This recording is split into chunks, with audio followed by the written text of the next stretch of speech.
But why don't we start out with, first just introduce yourself and talk a little bit about your organization. And I guess for me, we're talking about the achievement gap here, we're talking about education. Well, why don't we just do that first, and then I'll jump into some other questions. My name is Jennifer Godinez, and I'm the Associate Director of Minnesota Minority Education Partnership. Maybe most of you are familiar with our organization. We provide every 2 years a report called the State of Students of Color. So we've been tracking where exactly students of color are faring in our academic systems in Minnesota. I've been with the organization about 6 years, but I started my career in the Twin Cities right after grad school. I was one of those kids that loved school, so I went right from undergrad to grad school and came out running an organization called La Escuelita, Latino youth organization. Fast forward to 2006, and I get hired by MMEP to lead something called the Minnesota College Access Network. So I feel like I've really seen a lot of issues right from K-12 to after-school programming all the way to higher ed access, and then the nasty world of public policy, where everybody wants to do good things for children, and yet they don't always pass policies to do that. So I think I'll talk a little bit about where we're going with race equity and what we're calling a kind of movement towards equity and excellence in education, and how we're using some of our tools to get there. Most of us think about the education gap or the opportunity gap, or we think about schools. We think, and we've heard, again and again in the popular press about this idea that there's an education gap. That some kids, basically, just to unpack that a little bit, some kids are being successful in education and some are not. Could you guys just talk for a minute about what that looks like? Well, we can look at it in sort of the standard way, which is to look at test scores and graduation rates and things like that. And, you might have the exact numbers, but third grade literacy is something that we measure because the idea is that, how do they say it? Up until third grade, we're learning how to read, but after third grade, you're reading to learn. So reaching that milestone of really being at grade level, proficient at third grade, is so important for students, and it opens up the opportunity to so many other learning opportunities. So that's a measurement that the state has, and the rates for students of color are significantly lower than for whites. Another is graduation rates. 85%, I think it's a 6-year graduation rate, 85% of students, white students statewide, graduate within 6 years. It's about half of African American, American Indian students graduate on time in Minnesota. So we're somehow not meeting, the needs of half of African American, American Indian populations, and they're not getting an education that our state constitution promises to our citizens. Explain to me what, this achievement gap, you've talked about it a number of times. What does that mean to you? And why should that matter to the group out there? Well, I think, being a woman of color, being a child of immigrant parents in the United States, I've always known it's been an opportunity gap. I knew that my opportunities were made available to me because I grew up in the suburbs of Chicago. And so I had a pretty well-funded school and a lot of resources that not a lot of districts had in terms of public schools. So I think from a personal standpoint, for me, it's always been an opportunity gap. I always tell folks that I've been to a lot of historically white colleges in my life, and so my training around social justice and Latino development really came from, first, the history of the civil rights movement in the United States, professors who teach that and really understood that, but secondly, from Latino leaders. So I think from just, again, being a person of color, going through educational systems in the US, you really start to understand how much of your own culture is not reflected in what you're learning. It's not reflected around issues that you care about in terms of social justice. So I kind of feel like I've gotten two educations in my life. One mainstream, reading, writing, arithmetic, and then the other cultural empowerment and what it means to work in community.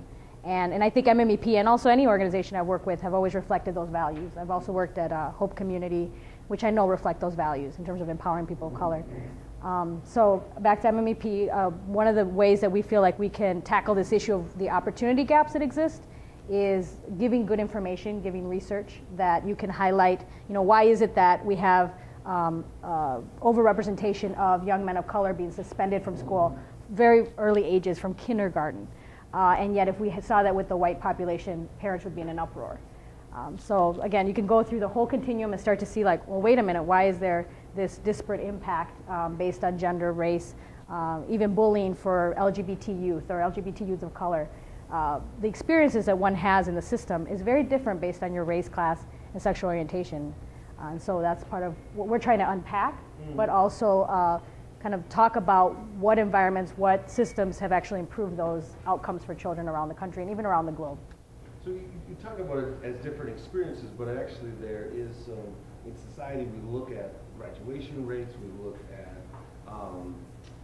some numbers. So what's the most alarming things that you're seeing in trends in education around that? I think right here in our community, Minneapolis Public Schools, is the suspension rate of young African American boys. I'd like to keep talking about that. I think maybe when we continue on, because it's something that everybody here can do something about. I feel very strongly about that. Cool. There's a vast group of people in our society who that is not their child. It's not their child.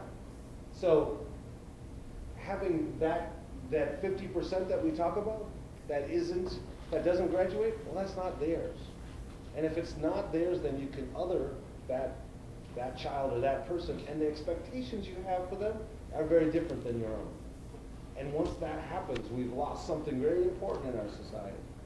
But I wanted to kind of get a sense from you guys, this is an area that you guys work in, that you guys live and breathe. What are some of your thoughts on why this persistent problem has been so it seems untractable? Is it the public will, racism, some of the social forces either that control schools or have brought about schools? What are some of your thoughts, Jennifer?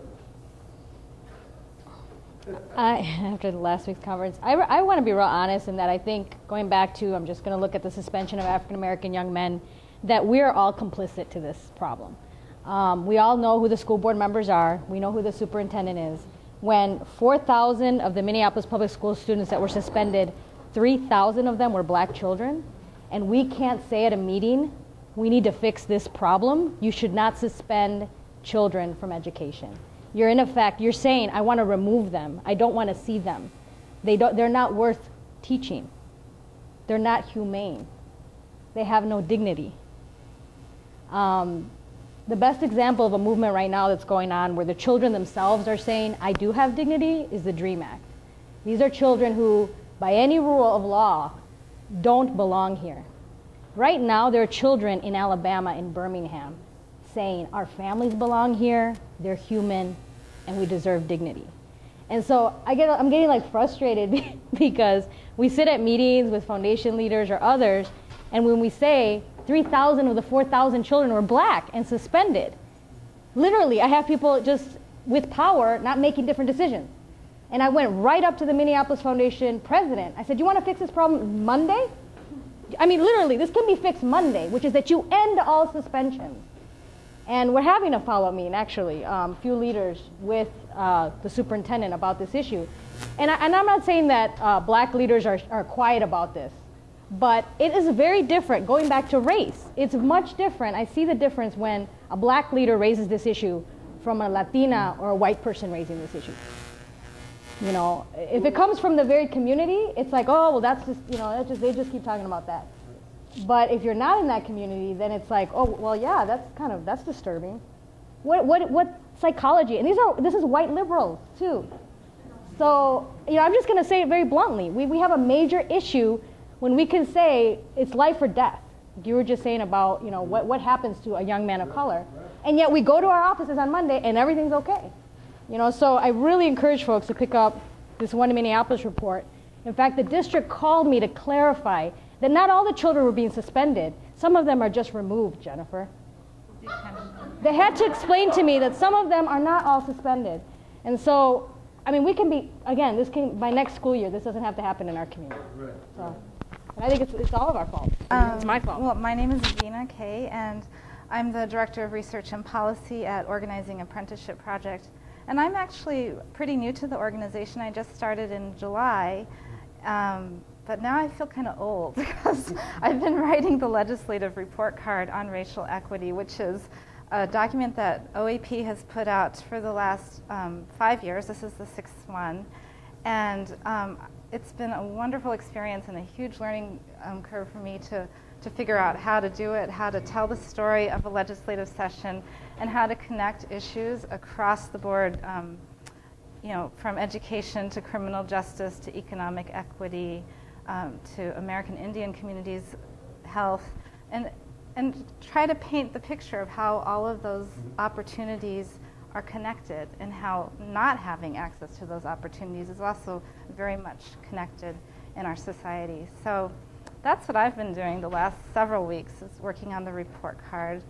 The other things that OAP does, we have our roots in community organizing and have long had what we call an apprenticeship training program. That's our name. And the training program is run by Salvador Miranda, and he really focuses on organizing and training with a racial justice lens. So people come from all kinds of organizations throughout Minnesota and learn how to move their issues, how to organize their communities, but thinking with that racial equity lens. So that's a very, very important part of our work. We also do a lot of work specifically in education as conveners of an education equity organizing collaborative, and that's headed up by Julia Freeman. That's been around for several years as well, and has made some real significant progress working with the Minneapolis Public Schools on implementing a racial impact analysis in their changing school options, and actually they're doing that again right now with some of the changes that they're making. Most recently, we've been working with the Department of Education, similar work to what MMEP is doing, in building equity into how we measure excellence in schools. We all know that we think of the best schools as the ones with the high test scores, the high achievement. But what we're missing in that story is that there are other schools that are working really hard to build equity into their systems and reaching across all of their student population and making a big impact on the lives of students in that way. And that's not captured in the current way of measuring excellence in education. And we'd like to turn that around a little bit and ask the entire state Department of Education to measure excellence in a different way, putting equity at the center of that.